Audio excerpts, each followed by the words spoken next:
Amáveis ouvintes, cumprimenta-lhes o pastor Pedro Liache Filho.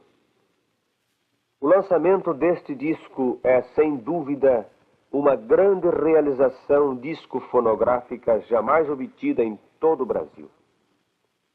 Quem é Narciso Lemos de Almeida?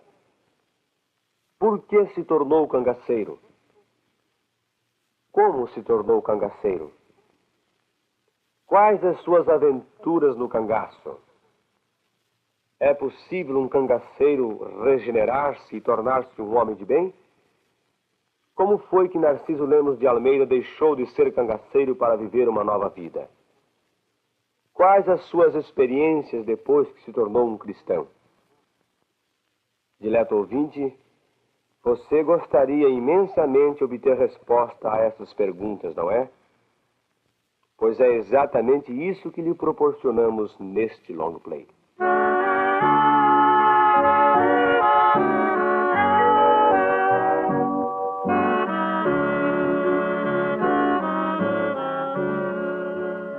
A nosso lado, portanto, Narciso Lemos de Almeida, que neste momento ocupa os nossos microfones para a sua saudação inicial.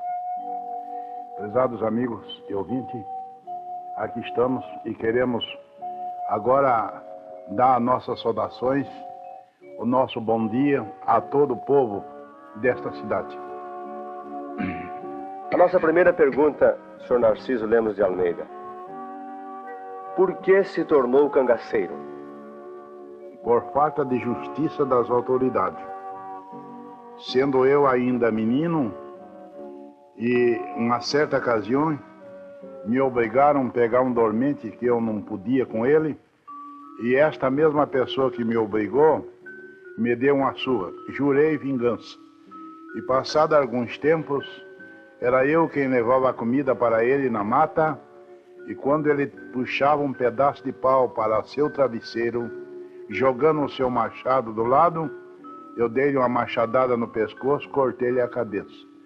Saindo, fugindo daqui e dali, passei 4 semanas no meio das matas, comendo palmito cru e frutas, procurando me esconder.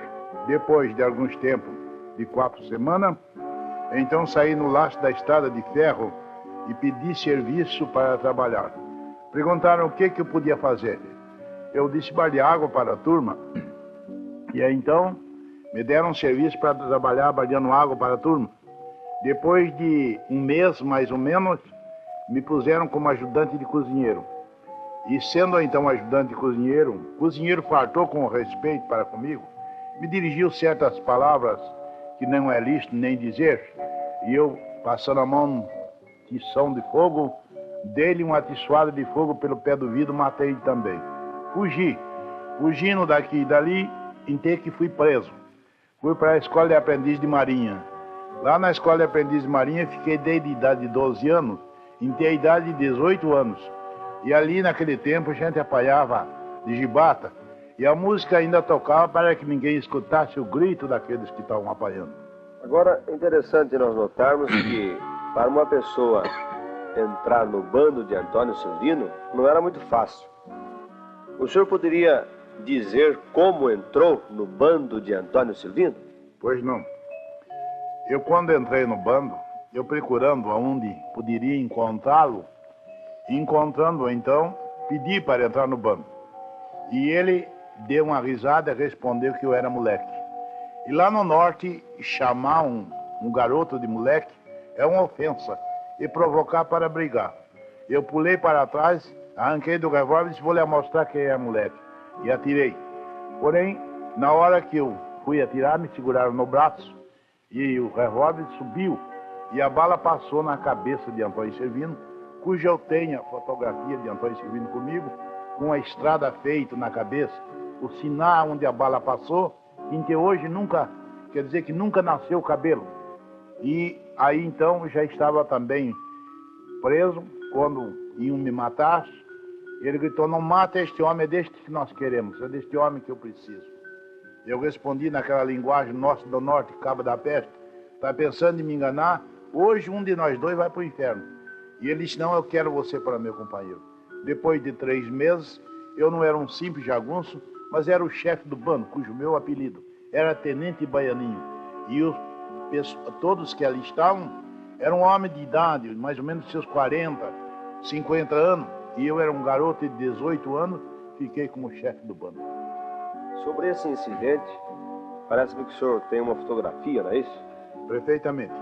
Tem uma fotografia de Antônio Servino, cujo ainda tem os sinais na cabeça dele da bala que eu atirei. Perfeitamente. Agora, eu gostaria de perguntar, o senhor poderia enumerar alguns fatos de importância ocorridos durante a sua vida de cangaceiro? O senhor se lembra de algum acontecimento, de algum incidente de grande repercussão durante a sua vida de cangaceiro? Pois não. Eu lembro, alguns ainda me lembram. Um das mais impressionantes no meu modo de pensar foi quando nós tivemos o tiroteio no Morro das Onças, em Pernambuco. E ali eram 100 e tantos soldados que nos perseguiam. Nós chamávamos os soldados da Força Pública de macaco. E os soldados do Exército chamavam de periquito. E quando nós estávamos ali, mais ou menos, esperando às 3 horas, a polícia que ia nos combater, porém nós tínhamos ali aquela política PRP antiga, os fazendeiros, que nós protegia. E nós tínhamos mandado fazer uma trincheira de saco de areia. Mas como demorou muito para a polícia chegar, nós saímos por ali comendo fruta, brincando. E nisso vimos um soldado que vinha subindo. E nós ali com a nossa trincheira feita. E então foi quando eu disse, lá vem um macaco. Corremos para a trincheira. O meu companheiro chamava-se Cocada, que todos nós tínhamos apelido. O próprio Antônio Servino não era Antônio Servino o nome dele. O nome dele é Manuel Batista de Moraes. Porém, Antônio Servino era o apelido. E aquele nosso colega correu na trincheira e pegando um pouco da minha posição, ficando um pouco com a perna aparecendo, e então a rajada de metralhadora cortou minha perna desde o joelho até a cintura, tirando apenas a pele por cima e alguma carne, e ali nós tivemos o tiroteio. Naquele tiroteio, matamos todos os soldados, escapou alguns, foi morto a punhar. E depois então, disse Antônio Servino para mim, precisamos levar este homem erguido, porque ele não pode andar. Eu disse, posso andar. Ainda estava sangue quente, saí andando, mas os pedaços de pele de pendurado pela perna. Quando chegamos no esconderijo, ele disse, é necessário fazer uma pequena operação. E ali então, com um facão bem amolado, foi cortado todos aqueles pedaços de pele, carne de pendurado, socado ervas que nós conhecemos lá no mato, pusemos em cima. Prazo de mais ou menos de 15 dias e já eu estava andando. Parece-me que há um incidente a respeito dessa perna. Quando o senhor estava falando em algum lugar, parece que não acreditaram que o senhor tinha essa perna assim estraçalhada. O senhor se lembra desse incidente? Pois não. Isto aconteceu no estado do Rio, lugar por nome Capivari. Estava eu pregando o evangelho, como é muito comum. Nos lugares onde vou pregar, eu conto a história da minha vida passada. Não conto isto com prazer, mas conto para mostrar como a pessoa, quando se entrega a Cristo, se converte, ele torna-se uma nova criatura. Então, contando a experiência desta perna, estava completamente repleto o auditório. Não havia mais lugar, tinha gente na rua. E ali estava o delegado, o prefeito, o promotor público. E quando eu terminava meu trabalho, que eu ia descer do púlpito, então fui avisado pelo um dos diáconos da igreja, dizendo, irmão Narciso, aí tem gente que está querendo ver sua perna. Tornei subir o púlpito e disse, pois bem, veio ao meu conhecimento pessoas que estão querendo ver minha perna, eu mostrarei. Arregaçava a caixa em que onde ela podia subir e mostrava. E ali fez uma fila de pessoas para ver. E aquelas pessoas ficavam admiradas de ver a cicatriz que eu tenho na perna. E ali, então, o delegado daquela cidade se converteu ao evangelho. Hoje é sorpretendente da escola dominical naquela igreja. E, além disso, também eu tenho nesta mão, a mão direita, um dedo cortado, é uma peixeira, uma faca no norte. E além disso também tem outro aleijado, que também foi atingido pela faca. E são sinais daquelas lutas. O senhor se lembra de outro fato de interessante durante a sua vida de cangaceiro? Sim. Uma ocasião, nós fomos atacados por causa de que em um caminhão carregado de vinho, e nós tomamos esse caminhão de vinho e levamos para o nosso esconderijo. E então, entre nós havia um que sabia guiar caminhão, e esse levou o caminhão para o esconderijo. Aquele que era o chofer do caminhão ficou ali preso. E então, mais tarde, um senhor por nome João Caboclo da Silva denunciou nós à polícia. E nós, por causa daquele homem denunciar, nós perdemos 2 companheiros um dia, porque a polícia nos perseguiu e perdemos esses 2 companheiros. Porém, eu jurei vingança. E anos se passaram. Depois de muitos anos, João Caboclo da Silva ia na fazenda de Zumbi, na margem de um rio, ia tomar banho, e ali então, atrás de um toco, matei aquele homem. Me diga uma coisa, o senhor era religioso durante a sua vida de cangaceiro? Perfeitamente. Rezava o terço todos os dias, confessava com o padre Cícero do Juazeiro do Ceará, e ele dizia, pode ir que Nossa Mãe Maria Santíssima perdoa os pecados. Procurava fazer tudo para ser um homem bom, mas tinha comigo um ódio tão grande que quando a pessoa me fazia qualquer coisa, eu procurava vingança. E assim fazíamos. Quando nós matávamos um dos nossos inimigos, nós levávamos um maço de vela no bolso, ele para que não morresse sem a vela.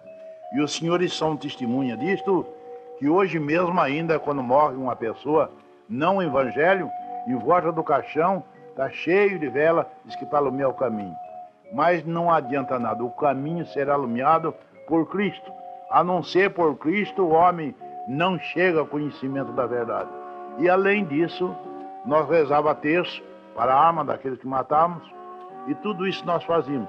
Uma das provas que eu era religioso, porém não conhecia Cristo. Perfeitamente. O senhor se lembra ter conhecido no tempo de cangaceiro algum pregador do evangelho, algum protestante, como era chamado naquele tempo? Sim. Eu conheci um homem que foi um dos primeiros missionários que veio ao Brasil, cujo este homem pregava o evangelho ali naquela nordeste por aqueles lugares afora, e em um dia nós fomos salariados por um frade por nome Celestrino. Este frade nos deu 100 cruzeiros para nós matarmos esse pregador. Esse pregador chamava-se Solomão Gizmo, e há nos cantores cristãos e nos livros de cântico o nome deste homem, que foi um das maior parte dos hinos, foi escrito por este homem. Porém, este homem vinha montado num burrinho, cantando um hino. E eu, Cocada, Antônio Servino, estávamos num lugar de tocaia para tirar a vida daquele homem. Quando aquele homem vinha vindo, montado no cavalo, de longe, quando ele nos viu, ele disse, bom dia, caçador, como vai? Já matou muita caça? E eu respondi, a caça que eu ia matar, ainda não matamos. E aquele homem chegava perto de nós, pegava na mão, complementava e descia. A pregação naquela ocasião era na casa de um delegado, pois a perseguição era tanta que não havia tempo no evangelho. Era feito nas casas de família. E os crentes que ali estavam, sabendo que Solomão ia ser morto, estavam de joelho orando a Deus para que guardasse aquele homem, para que nada acontecesse. E então, quando acabaram de dizer amém, que abriram os olhos, olharam para trás e encontraram Solomão de pé. Então perguntaram-lhe, ô meu irmão, não aconteceu nada com o senhor? Ele disse, não aconteceu nada. Não viu nada por aí? E então, disse ele, eu vi 3 caçadores. Os crentes perguntaram, o senhor acha que é caçador? Aqueles eram os 3 do bando de Antônio Servino que estava para lhe matar. Respondeu ele, não fez nada para mim. E ali continuaram, tiveram a escola dominical e depois almoçaram. E durante o dia nós saímos à cidade, encontramos com o frade. O frade perguntou, mataram homens? Eu disse, não, não matamos e nem podemos matar, pois um homem daquele é bom, um homem que não faz mal a ninguém, nós não podemos. Disse então o frade, essa gente são terríveis, essa gente são do diabo, essa gente não crê em Deus, não crê em santo, não crê em nada. E são tão terríveis que casam irmão com irmã. Eles ali queriam insinuar que os crentes casariam com a sua própria irmã. Porém, nós acostumamos chamar os crentes de irmãos. E ele, então, para fazer com que nós ficasse mais revoltoso, disse que era com a irmã carnal. E ali nós saímos novamente à procura daquele pregador para matar. Mas e soubemos que ele estava na casa do homem já descansando, na casa do delegado. Cercamos a casa do delegado, eu na porta da cozinha e Antônio servindo na porta da sala, cocada na janela e batemos na porta. Solomão saía com sua Bíblia na mão, aberto, e disse, eu sei que os senhores vieram para me matar, mas antes que o senhor me mate, o senhor me dá licença que quero ler minha Bíblia. Eu quero morrer lendo a Escritura Sagrada, pregando o Evangelho, procurando servir ao Senhor nos últimos dias da minha vida. Abri a Bíblia no Salmo 91 e lia o Salmo 91. E nós sentamos ali ouvindo a leitura daquele homem. E depois então que ele leu, ele comentou a leitura. Depois de fazer comentário, ele disse, agora os senhores vão me dar licença, eu vou orar a Deus em favor de vocês, para que se vocês me matarem, que o meu sangue no dia de juízo não clame sobre vocês, que vocês ainda têm um tempo de se arrepender. E aquele homem virava as costas para nós, ajoelhado, e orava a Deus pedindo que Deus perdoasse os nossos pecados, que o sangue dele derramado naquele momento não servisse de condenação para nós. Depois de orar em nosso favor, ele orou em favor dele mesmo, dizendo, Senhor, se é agora a vontade de que eu entregue a minha vida, Senhor, dá-me força, dá-me coragem para que eu possa viver pregando esse evangelho em que o dia que tu me chamares. Quando terminava as suas orações, virava para nós e disse, agora pode me matar. Eu fui o primeiro que gritei, não, senhor, o senhor não vai morrer mais. Nós não vamos matar o senhor, nós vamos matar o frade. Ele joelhou nos nossos pés e disse, o frade também tem uma arma, ele necessita também de salvação. Não mate o homem. E insistiu com nós para que não matasse. Mas nós saímos à procura do homem e não encontramos. Este foi um dos acidentes que eu encontrei com um dos pregadores do Evangelho. Perfeitamente. Como é que o senhor começou a sentir a necessidade de abandonar a cena do crime e começar uma nova vida? Muito bem. Quando eu sentir abandonar a cena do crime e começar uma nova vida, foi realmente quando eu saí do bando de Antônio Servino em 1914. Antônio Servino foi preso numa cidade por nome Taquaritinga e ficava eu então, como já contei antes, em convalescência daquele tiroteio que tive, estava eu e Cocada ali. E quando então soubemos que ele foi preso, os nossos companheiros se debandaram todos, ficando eu apenas com o Cocada. Eu também estando já ferido, Cocada também foi morto por um soldado. E estando eu então só, comecei a fugir para um lado e para outro, escapando da polícia, daqui e dali. E vim parar em Mato Grosso. Em Mato Grosso tive alguns tempos. De Mato Grosso eu vim para a cidade de Santos. E antes de vir para Santos, encontrei-me com um homem por nome Francisco Ferreira da Rocha. Homem este que tem diversas mortes nas costas. E é vivo ainda, mora em Santos. É membro da Igreja Batista, na Praça José Bonifácio, número 11. Este homem teve uma ursa na mão, em Presidente Prudente, da linha Sorocabana. E não podendo tratar-se, então veio para a Santa Casa de Santos. Chegando na Santa Casa de Santos, a alimentação sendo pouco para ele, começou a trabalhar, lavar prato e ajudar ali dentro. Tornou-se quase como um empregado da Santa Casa. Quando foi um belo dia, alguém disse para ele que tomasse cuidado quando passasse em frente à igreja dos protestantes, que os protestantes não criam em Deus, não criam em santo, não criam em nada. E que ainda tinha o seguinte: quando o pastor fazia com a mão para os crentes levantar para orar, aparecia um bode preto ali. E este Francisco Ferreira da Rocha, então, disse: pois bem, eu vou lá, vou matar o pastor da igreja e matar o bode preto também. E entrava na Praça José Bonifácio, número 11, que está lá a igreja até hoje. Naquele tempo era um salão grande, que era um cinema, hoje é um bonito templo. E entrava, sentava na primeira bancos da entrada e com a mão no cabo do revólver olhando para o pastor. E o pastor então pregando. E o bode preto aparecia.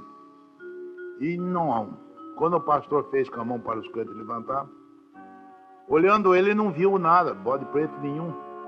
Então ficou desapontado com aquilo. Havia uma senhora que estava perto dele orando a Deus, pedindo para que nada acontecesse. E então, quando foi na hora de sair, que terminou o trabalho, o culto, todo mundo cumprimentava ele na porta, homens, moças, senhoras, perguntando se é a primeira vez que ele assistiu à pregação. E ele disse: é a primeira vez. Ficou impressionado com aquilo. Disse: eu nunca vi coisa igual.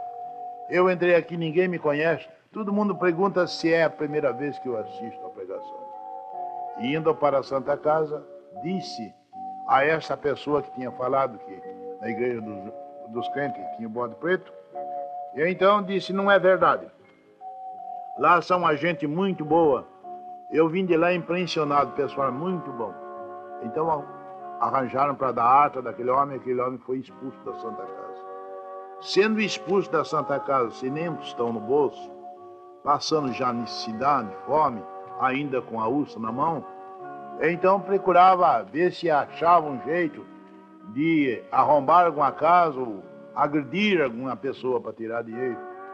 Quando encontrava com um crente, e este crente lembrou que viu ele na igreja, perguntou: o senhor não esteve na nossa igreja Tartemos? Estive. Disse: então, o que o senhor achou a respeito da nossa igreja? Ele respondeu: o que eu achei é que eu fui expulso da Santa Casa por causa da tua igreja. Este crente disse: não tem importância, o senhor vai para a minha casa. Este homem foi para a casa deste crente. E a intenção daquele homem era logo que ele saísse ao trabalho fazer algumas desordens na casa. Mas quando foi à noite, antes de deitar, aquele crente abriu a Bíblia, leu um trecho das Escrituras Sagradas, e depois as moças cantaram um coro. E ele lembrou da primeira pregação que ele tinha ouvido, e aquele homem não quis ficar também ali, saiu. Francisco Ferreira da Rocha chama este homem. E então, quando foi a hora da janta, ele veio jantar e o crente perguntou se não quer assistir uma pregação do Evangelho. Ele disse: quero. Foi. Como ele já tinha ouvido a primeira vez, esta segunda vez o pregador era o mesmo do que pregou a primeira. E este pregador então falou sobre a passagem do filho pródigo. E depois de fazer a pregação sobre o filho pródigo, então convidou: quem quer aceitar Cristo, vem aqui à frente. Aquele homem foi para frente e disse: eu aceito Cristo como Salvador. Convertendo-se este homem do que ele era antes terrível, perdido, perverso, tornou-se de um pregador. É um homem que prega o Evangelho até hoje, chorando, e está lá para quem queira ver. E nas igrejas aonde eu tenho falado, tenho citado o nome desse homem e o endereço, que alguém já tem escrito para ele, tem mandado carta provando o que estou dizendo. E então, este homem converteu-se. Convertendo, como já o disse, tornou-se um pregador e saiu à minha procura para pregar o Evangelho. E eu então tinha um receio muito grande desta gente. Eu não queria saber de viver, ter convivência com essa gente. Mas ele chegou perto de mim e perguntou: conhece quem sou eu? Eu disse: conheço, você é Francisco Ferreira da Rocha. Ele disse: mas eu não sou mais aquele homem, sou uma nova criatura. Eu respondi: você tá bobo, rapaz. Você está de cabelo branco, disse que é nova criatura. Ele falando a respeito das coisas espirituais e eu entendendo sobre a parte material. E assim, então, foi quando o convidei para ele tomar um vinho. Ele foi e respondeu que crente não bebia. Eu disse, é por isso que eu não quero ser crente. Eu quero ter liberdade da minha consciência, fazer o que bem entender, comer e beber, fazer tudo quanto for necessário, porque aproveitar enquanto estou neste mundo.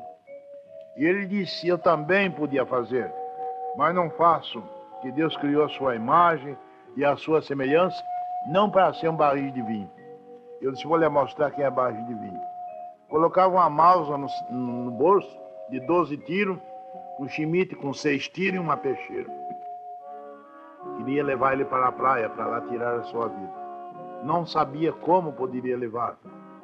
Mas ali, conversando e tarde, etc., ultimamente ele me convidou para ir à casa de um amigo. E justamente a casa do amigo era uma congregação evangélica, batista. E ali, pensando que era a casa de um amigo, fui. Chegava ali, era um salão. Estava cheio de cadeiras, mas não tinha ninguém, estava vazio. Era cedo ainda. E então, sentamos ali, eu perguntei, escuta, por que essas cadeiras aqui? Eles iam para a escola dominical. Eu não sabia o que era a escola dominical. Nunca tinha ouvido falar. Então, ele disse, sente aí, espere que você já vai ver. Logo depois de alguns minutos, começou a encher o salão. O salão encheu. E atrás de mim sentou 2 moças. E o cano do revólver estava aparecendo 2 dedos para fora. E a moça dizia uma para a outra, que colosso revólver aquele homem tem na cinta. E eu disse para comigo mesmo, uma boa oportunidade. Agora eu tiro o revólver, dou um tiro para cima, essa gente sai correndo tudo, e eu mato este homem, sai correndo também, ninguém sabe quem foi que matou. Quando assim eu pensava, o pregador subiu o púlpito, e então abriu em Mateus capítulo 25, e leu. Lendo Mateus capítulo 25, depois da leitura ele fez o comentário, falando sobre o dia de juízo, falando sobre aquele dia que o mar dará seus corpos, os túmulos se abrirão e todos serão ressuscitados, um para a salvação, outro para a condenação. E eu, apesar da minha incredulidade, eu era um homem temente, era religioso, só que não conhecia Cristo vivo, eu não conhecia o Evangelho.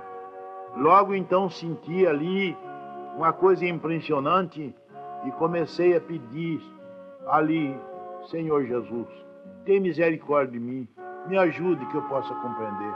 Se é que realmente essa gente está certo, dá-me força para mim poder compreender. E ali uma coisa apoderou-se de mim naquele momento, já esqueci de matar aquele homem e não queria mais fazer mais nada. Porém, na hora de sair, aquele Francisco Ferreira falou para o pregador, e este homem é o maior bandido que eu conheço, se homem converter será uma maravilha. Então deram-me um Novo Testamento. Mas eu, quando me converti, não sabia nem assinar meu nome. Eu não conhecia. Quando eu nasci, não havia nem escola. E então, peguei o Novo Testamento e veio para casa pensando, como se eu pudesse ler este livro para ver o que está escrito.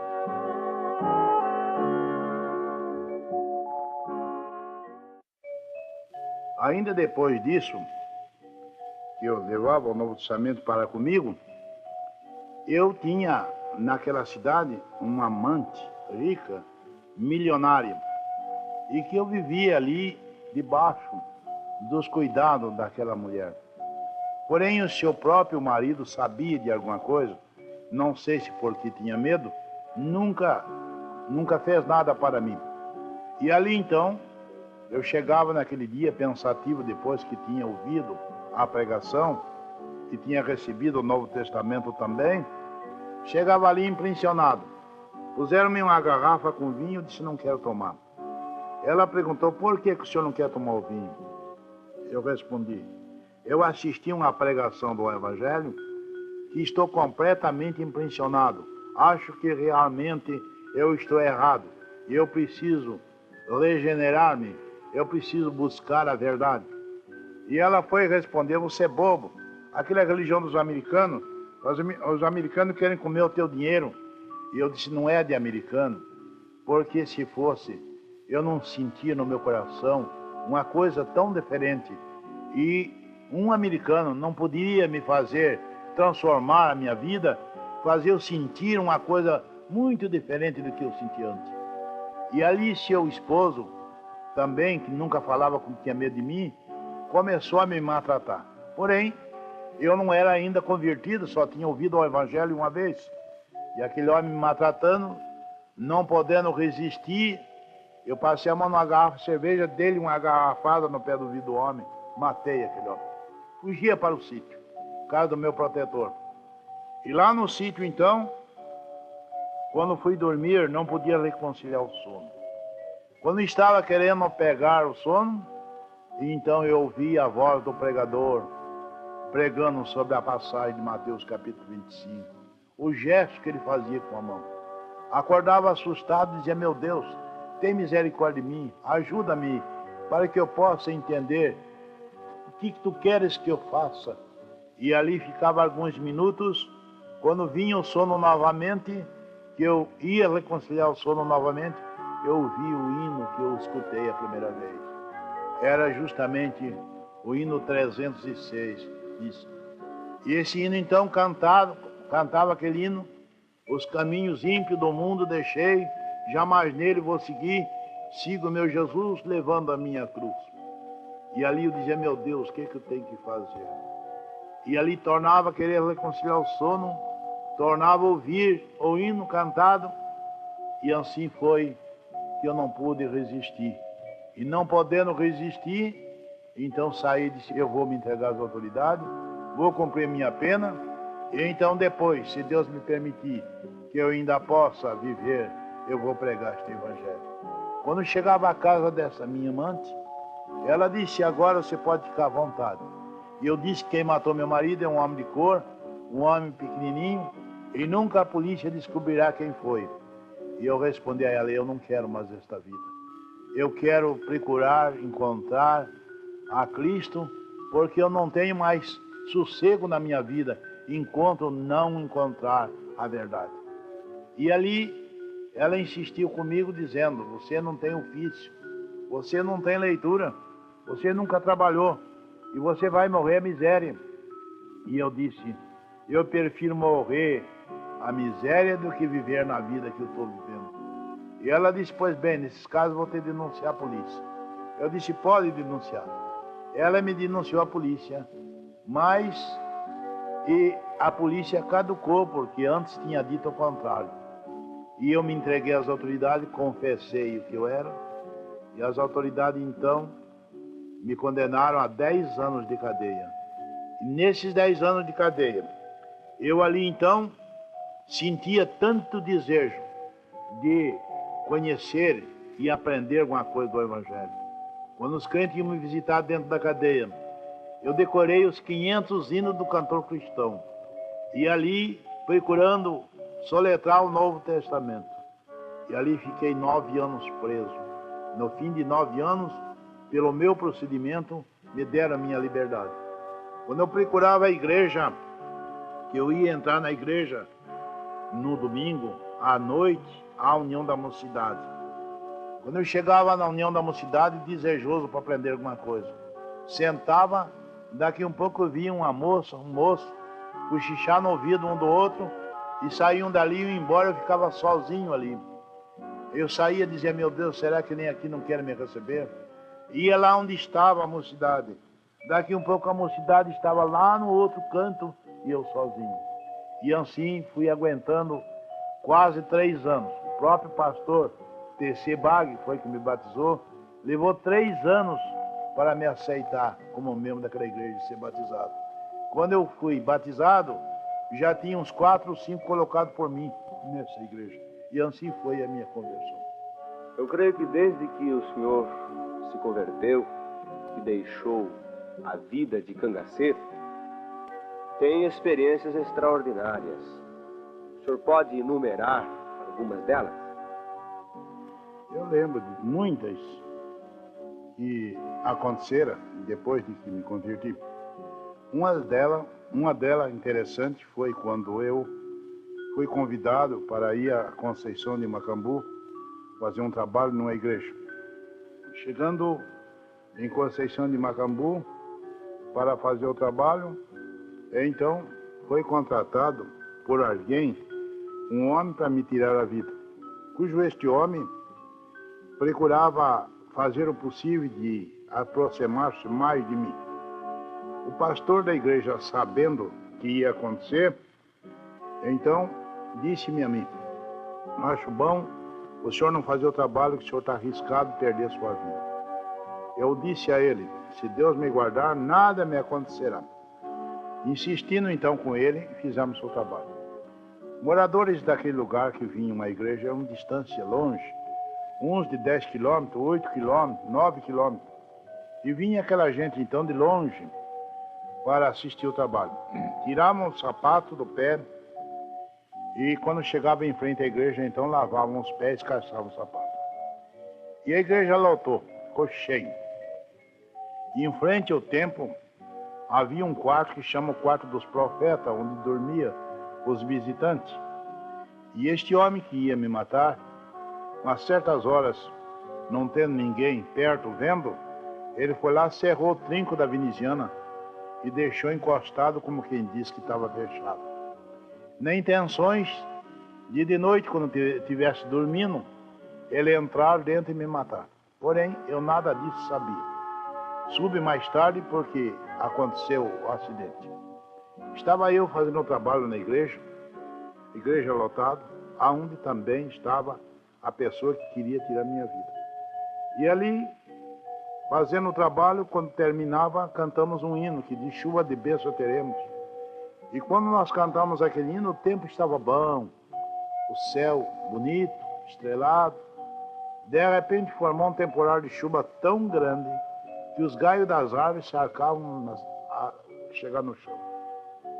Então disse aquelas pessoas que estão ali do sítio, de longe: nós não podemos ir para casa chovendo desse jeito. Nós vamos pousar aqui mesmo. Então, na escola dominical, no templo, dormiam os crentes, e na escola, a repartição da escola, dormia senhora, moço. E eu disse também: eu não vou dormir no meu quarto, vou dormir aqui. Dormir no seu quarto? O senhor vai dormir nesse banco duro? Eu disse: não, eu vou dormir aqui mesmo. Insistiram tanto, mas eu não fui. E eu, sem saber o que está se passando, certamente uma providência de Deus. E ali dormir num dos bancos da igreja, junto com os outros crentes. De manhã cedo, o pastor levantou, assustado, chegava ao meu quarto, onde eu ia dormir, e encontrava a janela do quarto aberta e o colchão furado com a faca, e o sinal do pé do homem que pulou a janela para entrar para me matar. Saiu desesperado, dizendo: certamente mataram o irmão Narciso, levaram o corpo dele e jogaram em algum lugar. E quando passava procurando, ouvia alguma conversa lá no salão do templo, e dirigiu-se então lá e encontrando comigo: ô irmão Narciso, o senhor está aqui? Estou. Ele disse: o senhor sabe que entrou gente para lhe matar no seu quarto? Não, não sei. Pois é, entrou gente lá para lhe matar. Eu digo: então, se entrou, não, Deus me guardou que nada me aconteceu. Tomamos café, conversando ali, e era combinado com o rapaz para me buscar, para mim almoçar e depois ir embora, pegar o trem. Quando estava ali mais ou menos conversando ali para as 10h30 da manhã, aparecia um rapaz, filho daquele crente, que vinha me buscar para o almoço. E lá no largo, cujo retrato eu tenho comigo, esse fato, esse retrato está comigo, foi tirada a fotografia. Quando eu ia passando no largo em frente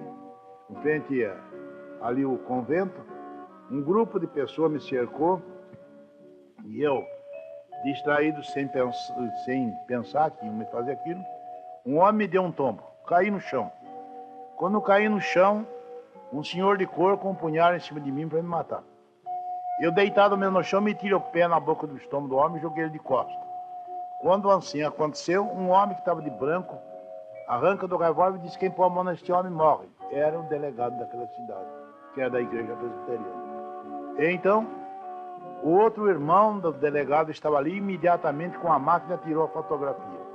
E na fotografia então nós encontramos quando este homem de cor vai correndo, guardando o punhal na cintura e os soldados cercando, prenderam. Depois de preso, interrogaram ele perguntando por que ele fez aquilo. Ele disse que foi mandado fazer aquilo. E o resultado que eu quero mencionar foi o seguinte: Naquela cidade alvoroçou todo mundo. Se o homem mal nenhum fez, o homem só fala a verdade. Por que fazer uma coisa dessa? E foi um pedido de Bíblia, que foram mais de 280 Bíblias vendidas naquela cidade. Um outro fato impressionante foi também em Caxias. Em Caxias, no estado do Rio, fui convidado por um pastor a fazer um trabalho numa igreja. E ali estava completamente cheio o salão. Também a rua estava impedindo o trânsito. Não tinha mais lugar, tinha gente de pé por todo canto para ouvir. E quando estavam naquela atencioso, ouvindo a palestra, um homem no meio da rua gritou: "Eu sou filho de Antônio Servino." O povo alvoroçou-se e que levantaram em pé para ver, pensando que alguma coisa ia acontecer. Foi quando então o pastor convidou o filho de Antônio Servino para vir à frente ao púlpito, e o povo levantou para ver o que ia acontecer quando o filho de Antônio Servino chegava e me abraçava.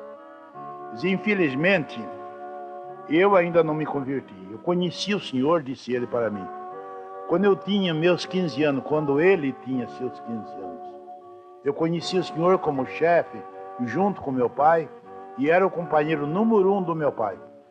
Mas eu hoje me entrego a Cristo, e aquele homem se entregou-se a Jesus naquele dia.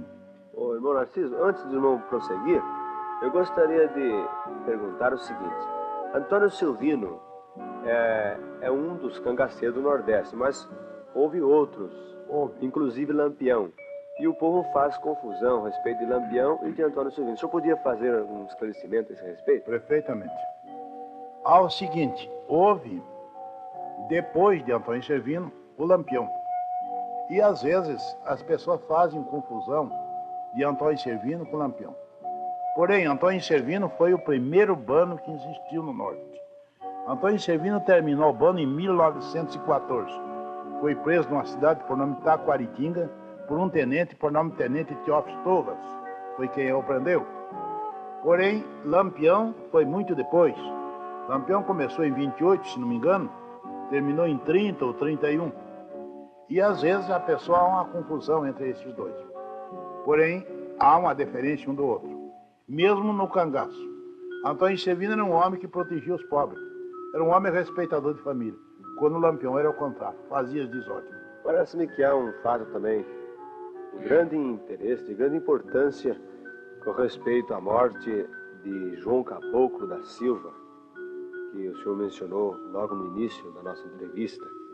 O senhor poderia contar esse fato? Pois não. João Caboclo da Silva, uma vez denunciou a nós, as autoridades. Nós levávamos um caminhão, levando os vinhos, que ia para as igrejas, e na Bahia tem tantas igrejas como tem dia do ano. E levando para nosso esconderijo, este homem depois denunciou a nós a polícia. Denunciando, perdemos 3 companheiros. Juramos vingança. Passou-se muitos anos. Depois de muitos anos passados, um dia eu encontrei com este homem, e na margem de um rio, numa fazenda por nome de Fazenda de Zumbi. E eu matei este homem. Porém, este homem estava acompanhado com uma das suas filhas, que tinha naquele tempo seguramente 2 anos de idade, dito por ela mesma. E eu não ouvi essa menina e nem conhecia. Mas por uma providência divina, esta menina está hoje uma senhora casada e viva e crente.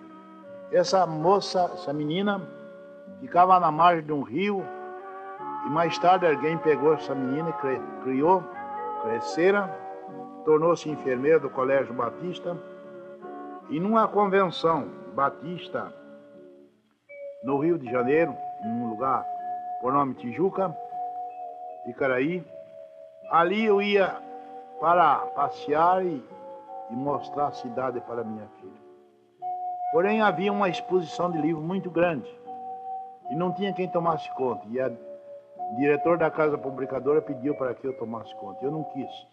Mas a insistência foi tanta que eu aceitei. E o pregador daquela manhã era pastor Herodis de Queiroz, que é o mesmo escritor deste livro que está em meu poder. Então ele começou a pregar. A pregação dele foi sobre os caboclos do norte. E a primeira pessoa que ele mencionou foi meu nome.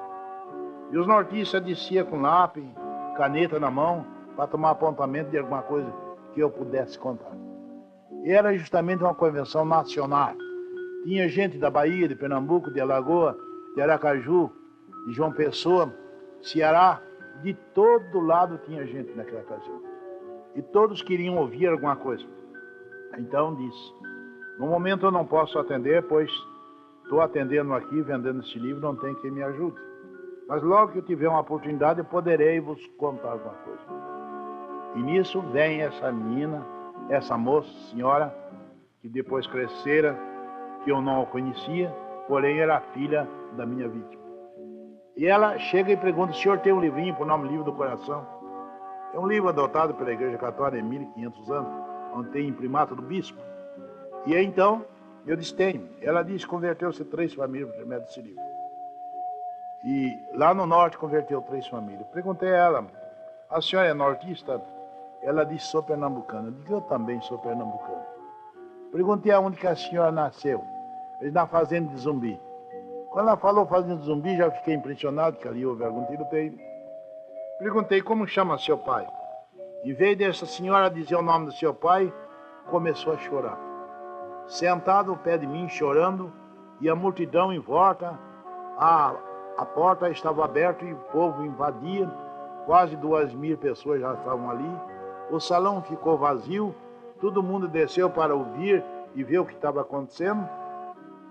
Depois de muito choro, ela levantou os olhos para cima e disse, eu choro, porque eu tinha meus 2 anos de idade quando mataram meu pai. E quem matou meu pai era um que tinha apelido de Tenente Baianinho, que era eu mesmo.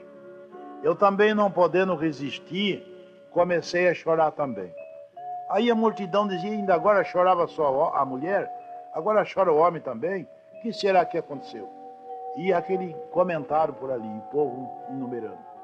E ali estavam o general do exército, por nome Mário Barreto França, que é um que compôs uma poesia. E então, tiraram minha fotografia, eu pedindo perdão àquela senhora, e ela afastando e eu de braços abertos chorando e pedindo perdão. E as lágrimas desciam pelo rosto abaixo a cair no chão. E depois de muito tempo ela vendo que a minha sinceridade, ela abre os braços e diz, o sangue de Jesus Cristo purifica de todo pecado. E aquela senhora me abraça e eu abraço a ela, lavando o ombro do seu vestido com as minhas lágrimas. E ela lavando o ombro do meu paletó com as suas. Essa senhora é viva ainda, mora no Rio de Janeiro, é membro da Igreja Batista, atrás da Casa Publicadora, na rua Paulo Fernandes. Perfeitamente. Aproveitando, o senhor falou aí sobre a poesia de Mário Barreto França, aproveitando o ensejo, já que ela está aqui em nossas mãos, nós vamos transmitir aos nossos diletos ouvintes. Um milagre do Evangelho. Poesia de Mário Barreto França. A noite vinha chegando na fazenda do Zumbi e havia uma dor chorando no canto da Juriti. Um vento frio de medo farvalhava no arvoredo como um presságio de horror. E as águas turvas do rio lançavam um desafio às margens cheias de flor. Atrás de um tronco vetusto, uma sombra se esgueirou. Um velho olhou, teve susto, e um tiro ao chão prostou. Sem ajuda, o moribundo deu um suspiro profundo e fez-se silêncio. Então, o desalmado assassino seguiu seu negro destino isento de punição. Todo o povo revoltou-se, mas nada pôde fazer, pois não atinou quem fosse capaz de assim proceder. Lamentou-se o sucedido. Houve enterro concorrido, promessa e gente a falar. Porém, qual terra sem chuva, a orfanzinha e a viúva ficaram sem pão nem lar. Passaram-se muitos anos, e o assassino, que sofreu muitas mágoas e desenganos, um dia se arrependeu. Ouvira falar de Cristo, do seu amor E foi isto que em sua alma fez florir um roseiral de bondade. E hoje ele espalha a verdade nas mensagens do porvir.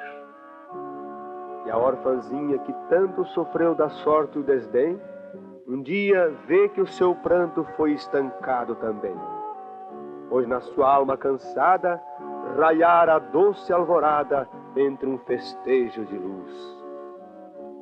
E a sua vida de agora seria uma eterna aurora sob as bênçãos de Jesus. Foi na Convenção Batista que este fato se passou. Uma senhora nortista a um colportor falou: penso que nos conhecemos. Seu nome, Narciso Lemos. Em Pernambuco nasci. E eu me chamo Sebastiana. Também sou pernambucana da fazenda do Zumbi. Narciso fica pensando e indaga: quem foi seu pai? João Caboclo. E lastimando, foi morto sem nenhum ai. Não foi ele assassinado quando seguia para o lado do rio? Sim, pois então fui eu o seu assassino. Foi meu trágico destino. Minha irmã, peço perdão. Chorando, os dois se abraçaram, irmanados pela fé na salvação que alcançaram em Jesus de Nazaré. Ela, apesar da saudade que chora em sua orfandade, perdoou tão grande mal. Ele, triste e arrependido, se prostrou agradecido ante o altar celestial.